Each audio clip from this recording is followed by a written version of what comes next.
तुम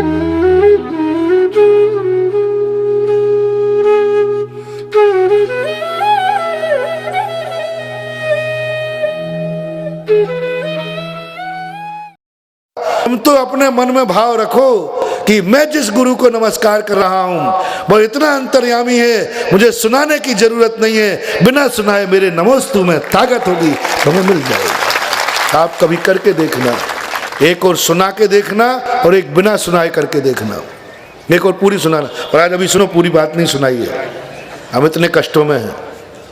और एक और कहना, कुछ नहीं कहूँगा मैं, बस मैं तो महाराज के दर्शन करूँगा, कुछ नहीं कहूँगा। और अपने मन में भाव करो, भगवान आपकी महिमा, आपका स्वरूप, आपकी साधना, बस तुम स्तुति में लग जाना, अपना संकट सुनाना भी नहीं। मेरा विश्वास है कि हमारे गुरुओं में इतनी ताकत है कि उनका हाथ उठते ही तुम्हारा संकट दूर हो जाएगा। तुम तो रो रो करके सुनाते हो, और जितना जितना तुमने रोए उतना उतना तुमने खोए। भगवान के मंदिर में जाके क्या सुनाना? कौन है भगवान? सर्वज्ञ है, अंतर्यामी है, तीनों काल की त्रिकाल पर्याय जानता है। और हम चिल्ला चिल्ला के सुनाए, भगवान कहते तू मुझे मूर्ख समझ रहा है क्या? चल यहाँ। भगवान केवल ज्ञानी सर्वज्ञ है। हम भगवान आपके लिए आपकी व्यथा सुनाने नहीं आए, अपनी व्यथा सुनाने नहीं आए, अपने दुख रोने के लिए नहीं आए, हम तो आपकी महिमा गाने आए हैं। बस इतना संकल्प कर लो, सारे दुख क्षणा क्षयम उपेति ही। पूज्यवर देखो, मानतुंग आचार्य महाराज देखो, अपनी कहानी नहीं सुना रहे, भगवान मैं बहुत दुखी में हूँ, मुझे 48 सालों में बंद कर दिया है, मैं जेल में हूँ। बताओ, उन्होंने पूरे भक्तांबर में कहीं नाम आया? मानतुंग आचार्य महाराज अपन को शिक्षा दे रहे हैं, भगवान और गुरुओं के सामने दुख नहीं सुनाना। किस लिए आए हो तुम महाराज के पास? किस लिए आए हो भगवान के पास? किस लिए जा रहे हो महावीर जी? किस लिए जा रहे हो शिखर जी? तो तुम तुरंत क्या कहोगे? जल्दी बोलो ना। आजकल क्या बात है, आपने तो अभिषेक शुरू कर दिया। हाँ, बहुत संकट चल रहा है। आजकल क्या बात है, आप 2-3 बार तीर्थ यात्रा करा, बोले हाँ आप थोड़े बुरे दिन चल रहे हैं। आजकल क्या बात है, महाराज के पास कुछ जाने लगे हो? हाँ भैया बुरे दिन आ गए हैं, थोड़ा परेशान हूँ, इसलिए मैंने थोड़ी सेवा कर लो। बोले मंदिर क्यों जा रहे हो? 99% आज यही हो रहा है, 99% यही हो रहा है। हर व्यक्ति स्वार्थ से जा रहा है, भय से जा रहा है, लोभ से जा रहा है। मेरी व्यापार नहीं चल रहा है इसलिए कोई ठीक हो जाऊं, मैं बहुत बीमार हूँ इसलिए मैं मंदिर जा रहा हूँ, मैं बहुत बीमार हूँ इसलिए शांति धारा कर रहा हूँ, मैं बहुत बीमार हूँ इसलिए मुझे गंधोदक चाहिए। सब यही भरा हुआ है। और मैना सुंदरी का मैंने पढ़ा सिद्ध भगवान की स्तुति, उसने एक बार नहीं कहा भगवान मैं इसलिए भक्ति कर रही हूँ कि मेरा कोढ़ दूर हो जाए मेरे पति का, मैं तो आपकी महिमा गाने के लिए आई हूँ, तो महिमा गाऊंगी। अब महिमा गाते गाते कुष्ठ दूर हो गया तो वो क्या करे? बताओ, सिद्ध चक्र मंडल विधान में कोई एक पद बताओ जिसमें मैना सुंदरी के कोढ़ की चर्चा हो? कोई चर्चा नहीं, कोई परिणाम नहीं। और हमारी चर्चाएं बताओ, मंदिर में हमारी चर्चाएं क्या होती भगवान के पास? यही चर्चा, अपनी दुख की कहानी, मर जाओ सिर पर पटक करके, कोई दुख दूर होने वाला नहीं। इतना बड़ा भगवान का अपमान करेगा, उसका क्या दुख हो? भगवान को मूर्ख समझते हो? नहीं, नियम करो आज के बाद। वही पूछे महाराज के पास क्यों जा रहे हो? है आशीर्वाद लेने, बनिए कहेंगे आशीर्वाद। सबकी एक ही भाषा है। कहाँ जा रहे? बोले आशीर्वाद लेने। कहाँ गए थे? बोले आशीर्वाद लेने। ले आए? बोले आशीर्वाद मिल गया। ये सब व्यापार है। अब कहना कहाँ जा रहे हो? बोले महाराज को नमोस्तु करने जा रहा हूँ।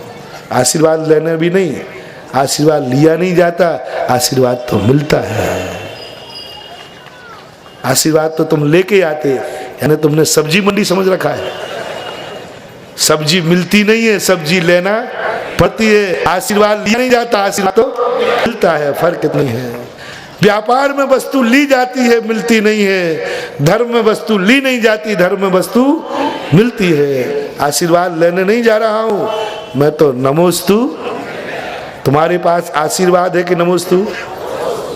बस तुम्हें कहो मैं नमोस्तु करने जा रहा हूँ। मंदिर किस लिए जा रहे हो? बोले भगवान की भक्ति करने जा रहा हूँ, भगवान का गुणानुवाद करूंगा, भगवान की महिमा गाऊंगा।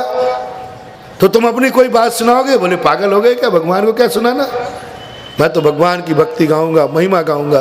पूज्यवर मानतुंग आचार्य महाराज इसी परंपरा को लेकर बैठ गए भगवान की भक्ति करने के लिए। आप कैसे हैं, आप कैसे हैं?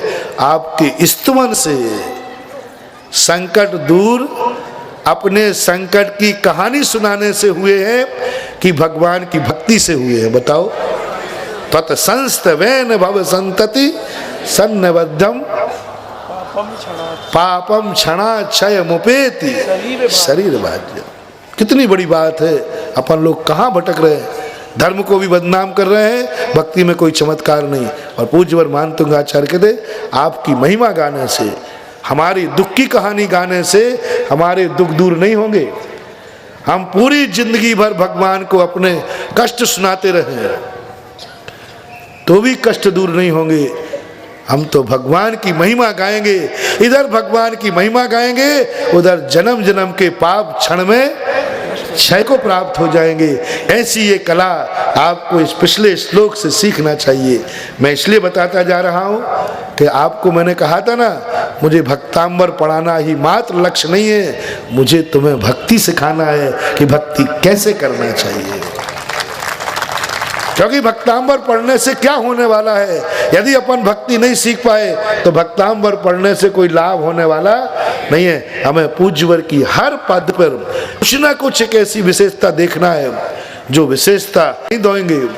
हम अपने दुख की कहानी नहीं कहेंगे, हम तो मंदिर जाएंगे भगवान की भक्ति करने के लिए, महिमा गाने के लिए। हम अभिषेक इसलिए नहीं कर रहे हैं कि हमारे ऊपर संकट बहुत है, हम अभिषेक इसलिए कर रहे हैं कि भगवान बहुत महिमावान है, इनके चरणों की रज माथे से लगा रहा हूँ।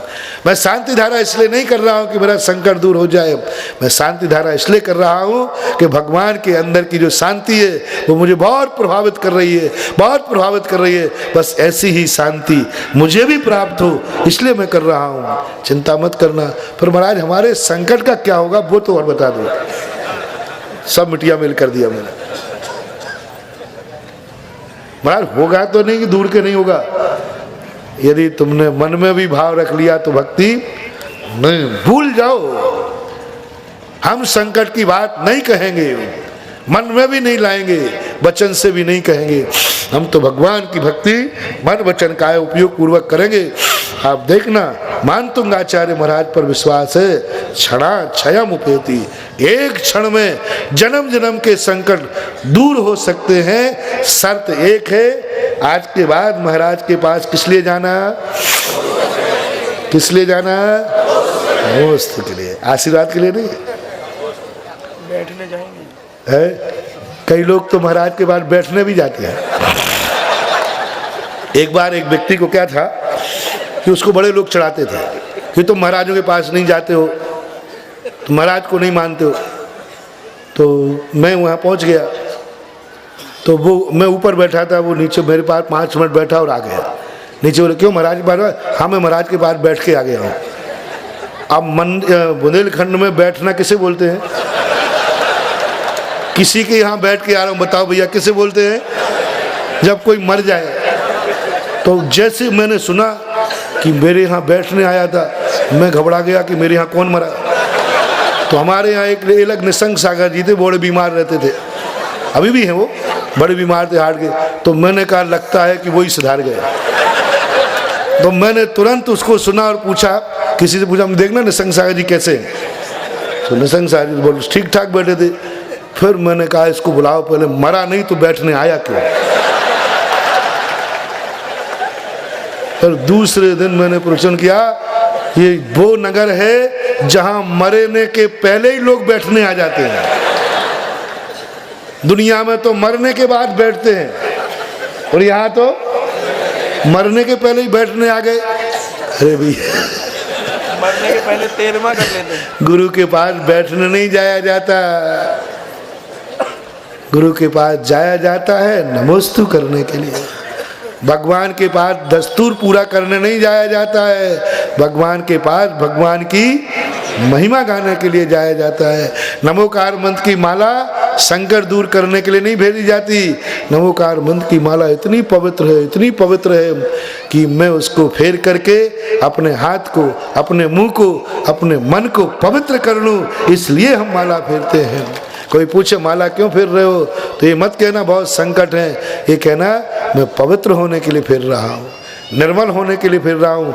बहुत पाप कर लिए हैं, उन पापों को थोड़ा मैं कलमश को धो लूँ और कुछ पवित्र हो जाऊँ, ऐसे परिणाम आना चाहिए। यह भक्ति का परिणाम है। हम थोड़े से पहले प्रवचन इसलिए दे देते हैं कि कुछ लेट कॉमर्सों पर दया करते हैं। बेचारे लेट आते हैं, भाव तो आता है कि इनको बाहर निकाल दें, उन्हें कि ये निकल जाएंगे, तो इनकी तो कुछ पड़ी नहीं। हमारी पड़ी है कि इनके कुछ सुधार दूं, इनकी नहीं पड़ी है कि मैं सुधर जाऊं। हमारी पड़ी है कि हमें दया है, करुणा है, राग है, मानतुंग आचार्य जैसे, कि मैं श्रवण संस्कृति को बचा लूं। मुझे राग है कि तुम किसी भी प्रकार से कैसे ही हो तुम्हारा उद्धार हो जाए। जितनी पब्लिक अभी बैठी है, इतनी पब्लिक यदि शुरू से बैठ जाए तो पता नहीं कितनी बातें तुम्हारे हाथ से रह जाती हैं, लेकिन चलता है। एक धर्म की क्लास ही तो ऐसी है जिसका कोई बहुमान नहीं होता है, समय का ध्यान नहीं रख पाते। मत वेति नाथ तव संस्त वनम मयेद, मत वेति नाथ तव संस्त वनम मयेद।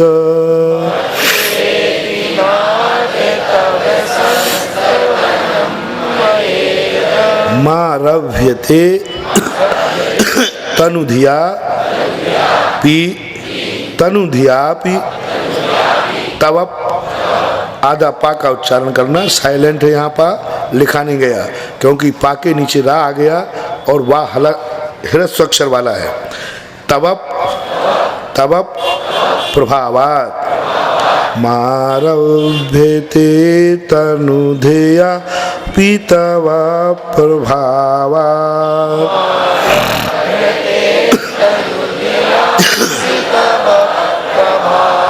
चेतो हरिष्यति शताम नलिनी दलेषु, चेतो हरिष्यति शताम नलिनी दलेषु।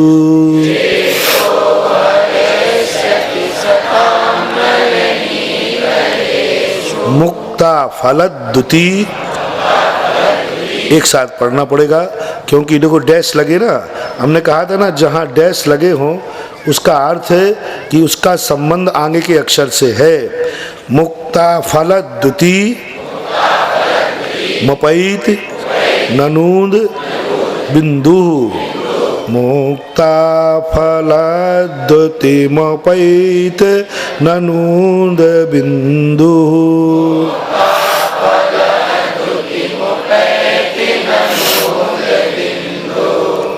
श्लोक के अर्थ निकालने की विधि होती है कि सबसे पहले ये देखें कि इसमें संबोधन तो कहीं नहीं है। संबोधन कहलाता है हे, अरे, वो, ये शब्द लगाया जाता है।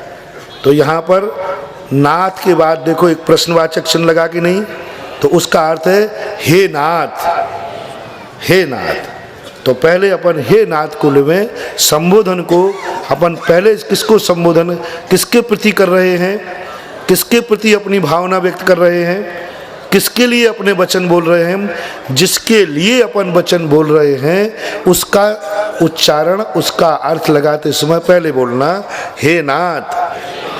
मत्वेति, मत्वेति यानी मेरा, मत्वा शब्द है, मूल शब्द क्या है, मत्वाह यानी मान करके, मत्वा इति ही मत्वेति, आ और आगे ई आ जाने से ये बन गया, तो बन गया मत्वेति।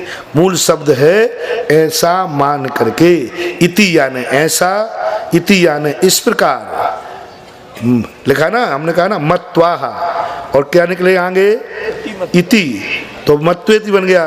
तो मत्वा धन इति, इति यानी इस प्रकार से मान करके हे नाथ तब संस्तवनम, तव यानी आपका, संस्तव यानी स्तुति, मया, यहाँ भी इदम शब्द आ गया। तो इदम कैसे निकलेगा? नीचे की लाइन में माँ है, इस माँ को निकालने, क्यों निकालने माँ को? देखो डैश लगा है कि नहीं मयेद के बाद, तो डैश क्या बता रहा है कि आगे अक्षर की तरफ भी हमें ध्यान देना है। तो इस माँ को निकाल के यहाँ लाएं, इदम बनेगा, मया इदम। तो फिर मया में आ गया और ई आ गया, तो ई और या दोनों मिलकर के क्या बन गए? ई बन गया। तो मया इदम, मेरे द्वारा यह कौन? भक्तांबर स्तुति, यह भक्तांबर स्तवन, संस्तवनम इदम, दूसरा स्तवन नहीं, संस्तवनम इदम, यह भक्तांबर रूपी स्तवन, मया मेरे द्वारा आरभ्यते, आरभ यानी प्रारंभ किया जा रहा है, प्रारंभ किया गया है, प्रारंभ है। तनु धियापि, तनु यानी छोटा, धिया यानी बुद्धि, मैं छोटी बुद्धि वाला हूँ। अब बोलो, छोटी बुद्धि वाला होकर के भी हे भगवान मैंने यह स्तोत्र, यह स्तवन आपका प्रारंभ किया है। जब छोटी बुद्धि वाला है तो ऐसे स्तवन का क्या प्रभाव पड़ेगा? देखो मानतुंगाचार्य महाराज अहंकार को छूने नहीं दे रहे अपने मन को कि मैंने ऐसा भक्तांबर रचा, मैंने ऐसी स्तुति की। वो कहते भगवान मैं तो तनुधिया, मैं तो बहुत बुद्धिहीन हूँ, फिर भी मैंने आपका भगवान का स्तवन करना शुरू कर दिया हे नाथ। लेकिन क्या मान के कर दिया है? क्या मान के किया? तव प्रभावात, मेरी बुद्धिहीन से रचा हुआ स्तवन प्रभावकारी नहीं होगा, लेकिन इस स्तुति में जैसे ही आपका नाम आएगा तैसे ही यह स्तुति प्रभाववान हो जाएगी। मेरे ज्ञान से नहीं, मेरी बुद्धि से नहीं, भक्तांबर प्रभावमान है। यह स्तुति इसलिए है कि इसमें आपका नाम है। बोलो मैं प्रवचन दे रहा हूं इसलिए तुम प्रभावित हो क्या? नहीं, मैं बोल देता हूं, मैं जिनवाणी बोल रहा हूं। हाँ तो फिर महाराज बोलिए। अब मैं कल से कहूंगा जिनवाणी उनवाणी कुछ नहीं लगती, कल से मैं अपनी वाणी बोलूंगा, तो महाराज बैठे रहना, माइक वाला तो जरूर आ जाएगा बेचारा। जो अपनी वाणी बोले उसकी कभी नहीं सुनना, और जो जिनवाणी बोले उसको सुने बिना रहना नहीं। देखा ना महाराज लोग शास्त्र लिख लिख करके परेशान हो गए, कितने शास्त्र लिखे, और जब हमने अलमारी में रखी तो बोले इस अलमारी में क्या रखा? बोले जिनवाणी। अपन ने समय सार पढ़ा और जब अंत में स्तुति की जिनवाणी के ज्ञान थे। बताओ भैया प्रवचन कौन कर रहा है अभी 4 महीने से? है बोलते क्यों नहीं हो?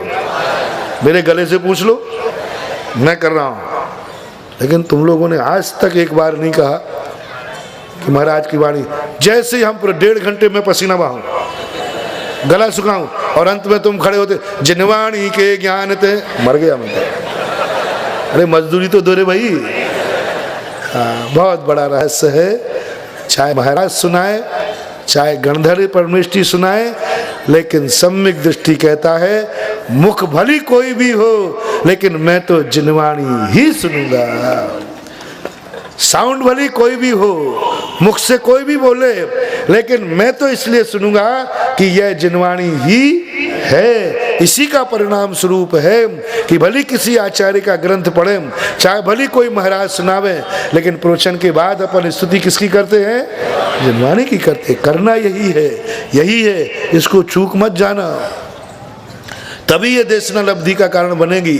इसलिए भगवान आपका नाम आ गया है इसमें, इसलिए हमें डर नहीं है, मेरी स्थिति प्रभावकारी होगी, क्योंकि इसमें किसका नाम है? प्रथमम जिनेन्द्रम, प्रथम जिनेन्द्र का नाम आ गया। देखो इसका एक और उदाहरण देता हूं।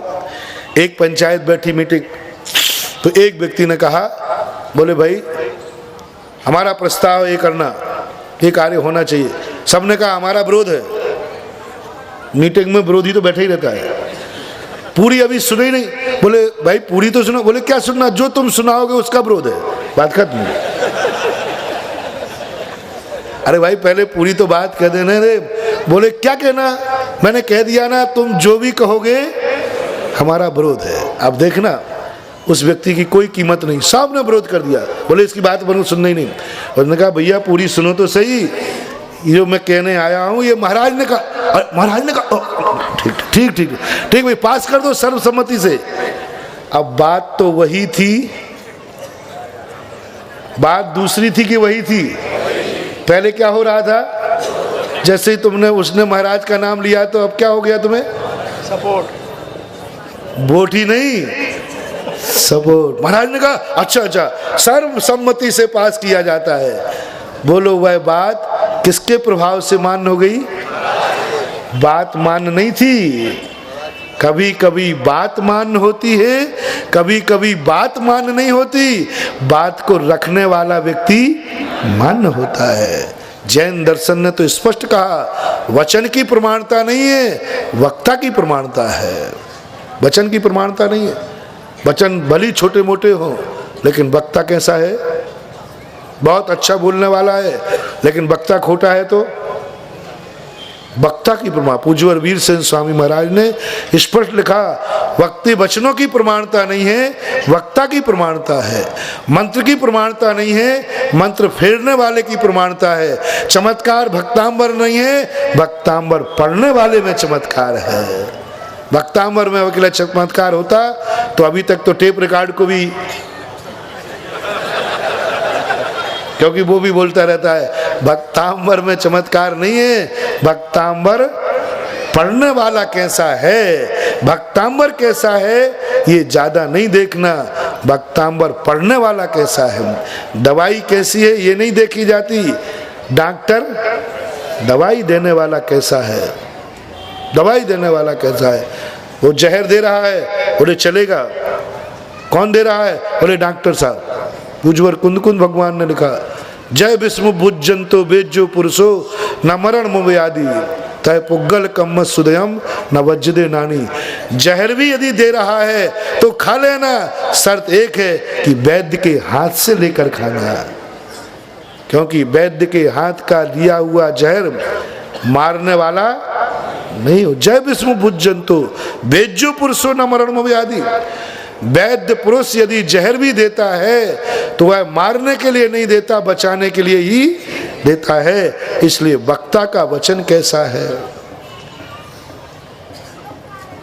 एक नीति है कि बाप सुबह से उठ करके थप्पड़ मारे और लाते मारे तो भी बाप बाप ही है, और पड़ोसी रोज को तुम्हें सम्मान करे, तिलक लगाए, माला पहनाए, तो इन दोनों में से कौन विश्वास के योग्य है। वो तो लाते मारता है। बाप की लात खा करके भी जिंदा रह जाना, पड़ोसी की माला का भी विश्वास नहीं है, कौन सी माला नाग बनकर डस जाए। इसलिए वक्ता प्रमाणिक है तो वचन की कोई परीक्षा करने की जरूरत नहीं। बस सवाल है ये भोजन किसने बनाया, बोले माँ ने, बस खत्म हो गया, मतलब ही नहीं था। पूछे ही नहीं मीरा ने क्या दिया जा रहा है, बोले क्या है, बोले प्रसाद है, पी गई। सारी दुनिया ताज्जुब कर गए कि मामला क्या है, मरी नहीं। बोले मीरा तुम मरी नहीं, बोले क्यों, बोले तुमने तो जहर पिया है, जहर दिया गया था। बोले देने वालों ने भली जहर दिया हो, मैंने तो प्रसाद पिया था, प्रसाद थोड़ी मारता है। इतना चमत्कार, इतना अतिशय होता है। इसलिए मानतुंग आचार्य महाराज कह रहे तब प्रभावात, मेरा कोई प्रभाव नहीं है, मेरा कोई अतिशय नहीं है, लेकिन जैसे ही आपका नाम लेते हैं लोग मुझे पहचान जाते हैं। मुझे कोई नहीं पहचानता, मुझे कोई नहीं पहचानता, जैसे ही आपका नाम लेता हूं लोग मुझे पहचान जाते हैं। ऐसी बात महाराज कह रहे। क्यों ऐसा कभी हुआ है कि दूसरे के प्रभाव से भी कभी किसी का प्रभाव होता है क्या। जब तेरी बुद्धि तनु है तो तेरा भक्तांबर पाठ क्यों प्रभावकारी होगा। तो देखो पूज्यवर क्या कह रहे हैं हम, चेतो चेतो हरिष्यति, चित्त को हरने वाला, सताम दुर्जनों को नहीं, सज्जन पुरुषों के लिए जो है यह चित्त को हरण करने वाला होगा। चेतो हरिष्यति शताम, सज्जन पुरुषों को, विद्वान पुरुषों को चित्त को हरण करने वाला भक्तांबर होगा। कैसे होगा? नलनी दलेसु, नलनी यानी कमलनी, नलनी यानी कमलनी, दलेसु यानी पत्ते पर, मुक्ता फल द्युति, मुक्ता फल के समान, कांति वाला, कांति में देखो यहाँ द्युति में माँ इधर निकाल दो, उपेति निकलेगा, तो मुक्ता फल के समान कांति को प्राप्त हो जाती है। कौन? ननु उद, ननु में छोटा ऊ करें, छोटा ऊ और छोटा ऊ दो मिलकर के संस्कृत में बड़ा ऊ हो जाते हैं, तो यहाँ ननु शब्द है, ननु यानी छोटा नू, और उद, उद यानी पानी, जल, बिंदु, तो ननु उद बिंदु ऐसा निकलेगा। तो वो पानी की बूंद जब नलनी यानी कमलनी के पत्ते का संसर्ग करती है, तो क्या वो पानी की बूंद मोती के समान नहीं चमकती? अपन ने देखा है, आंखों से देखा है, ऐसी चमकती है कि नकली मोती भी ना चमके। और उसकी बूंदे देखो कमलनी, जब क्या पानी इतना चमकदार होता है? नहीं, लेकिन जैसे ही पानी को नलनी का यानी कमलनी के पत्ते का संपर्क हुआ, तो वो मोती के समान चमकने लगी।